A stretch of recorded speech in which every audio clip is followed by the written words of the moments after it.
بسم اللہ الرحمن الرحیم اللہم صلی علی سیدنا و مولانا محمد و اصحاب سیدنا و مولانا محمد و بارک وسلم۔ السلام علیکم ورحمۃ اللہ وبرکاتہ۔ ناظرین کرام، خالق کائنات قرآن پاک میں فرماتا ہے توبوا الی اللہ جمیعا، اے لوگو مل کر اللہ کی بارگاہ میں معافی مانگو۔ کہیں فرمایا یا ایھا الذین آمنوا توبوا الی اللہ توبۃ نصوحا، فرمایا اے ایمان والو اللہ کی بارگاہ میں رجوع کرو، اس سے ایسی معافی مانگو کہ جس گناہ سے تم معافی مانگ لو پھر ساری زندگی اس کی جانب نہ دیکھو۔ ناظرین کرام، رب کائنات کی رحمت اتنی وسیع ہے، فرمایا قل یا عبادی الذین اسرفوا علی انفسہم لا تقنطوا من رحمت اللہ ان اللہ یغفر الذنوب جمیعا۔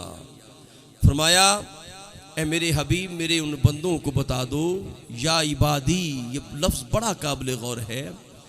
فرمایا ان بندوں کو، میرے بندوں کو۔ ناظرین آپ کو کیا پتا اس میں کیا مٹھاس ہے؟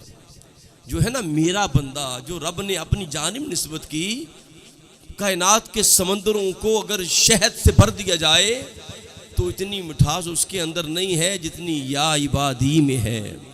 رب نے فرمایا حبیب میرے بندوں سے کہہ دو۔ اچھا کہا کنے؟ میرے میرا بندہ کسے کہا؟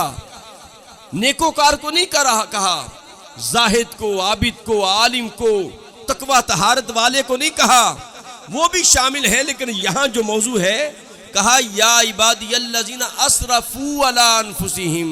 فرمایا میرے وہ بندے جنہوں نے صراط مستقیم کو چھوڑ کر اپنی جانوں پہ ظلم کر لیا ہے، فرمایا میرے ان بندوں کو حبیب خوشخبری سنا دو قرآن کی زبان میں کہ لا تقنطوا من رحمت اللہ، کہ وہ میری رحمت سے مایوس نہ ہوں۔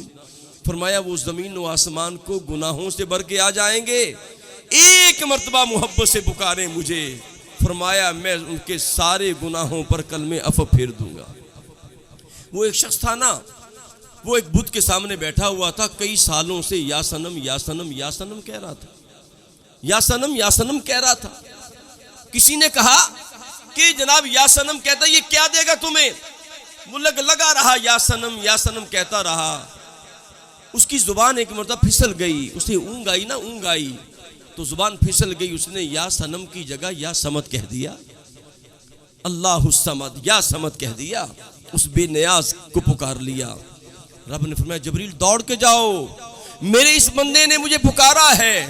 عرض کی مالک وہ تو بولے سے بولا تھا، وہ اس کی زبان پھسل گئی، وہ بھول گیا، بھولے سے اس کے منہ سے نکلا ہے۔ رب نے فرمایا جبریل وہ بھولا ہے، میں تو نہیں بھولا۔ فرمایا میرا بندہ جب بھی مجھے پکارتا ہے وہ ایک قدم چلتا ہے، میں 10 قدم چلتا ہوں۔ وہ تنہائی میں پکارتا ہے، میں بھی تنہائی میں پکارتا ہوں۔ وہ جلوت میں پکارتا ہے، میں بھی فرشتوں میں پکارتا ہوں۔ تو ناظرین بات یہ ہے، اللہ کو توبہ کا عمل بڑا پسند ہے۔ رب انتظار کر رہا ہے کب میرا بندہ میری جانب رجوع کرے اور میں اس کے گناہوں پر کلمے عفو پھیر دوں۔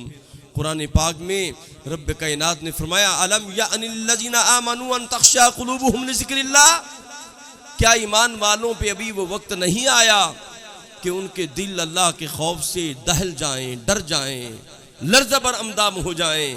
فرمایا وہ کس لمحے کا انتظار کر رہے ہیں؟ حضرت فضیل بن عیاض تھے نا، فضیل بن عیاض ڈاکو ناظرین۔ تو جناب وہ اس نے جنگل میں ڈیرا لگا رکھا تھا، کوئی قافلہ ادھر سے نہ گزرتا، ایک قافلہ گزرا نا تو کسی نے کہا ادھر نہ جانا، فضیل ڈاکو ہے۔ اس نے کہا میرے پاس اسلحہ موجود ہے۔ پوچھا کیا ہے؟ کہا قرآن کا قاری ہے، قاری قرآن ہے، وہ قرآن پڑھتا جائے گا، اللہ راستے کھولتا جائے گا۔ جناب وہ جب قافلے والے چلے رات کے اندھیرے میں اس مقام پہ پہنچے جہاں فضیل عیاض ڈاکو بیٹھا تھا، جب اس نے قرآن کی یہی آیت پڑھی کہ کیا ایمان والوں پہ بھی وہ وقت نہیں آیا کہ ان کے دل ڈر جائیں، بس یہ سننا تھا، فضیل بن عیاض تڑپ اٹھے، توبہ کی اور اللہ کی بارگاہ میں تائب ہو گئے، سارا قافلہ تائب ہو گیا۔ اور ناظرین پھر توبہ ایسی کی کہ یہودی کا مال جب واپس کرنے گئے نا تو یہودی نے کہا نہیں، میں اس شرط پہ توبہ قبول کروں گا میری فلاں کوٹری میں ایک اشرفیوں کی تھیلی پڑی ہے، وہ لے کے آؤ۔ جب آپ لے کے آئے تو کھولا، اشرفیاں موجود تھیں۔ یہودی کہنے لگا مجھے پہلے کلمہ پڑھاؤ، میں پھر تیری توبہ قبول کروں گا۔ انہوں نے کہا ہوا کیا؟ کہا میں نے سنا تھا جو سچی توبہ کرے وہ مٹی کو ہاتھ لگائے وہ سونا بن جاتی ہے۔ فرمایا یہ اشرفیاں نہیں تھی، یہ تو مٹی تھی، تو نے اٹھا کے لایا ہے وہ سونا بن گیا ہے۔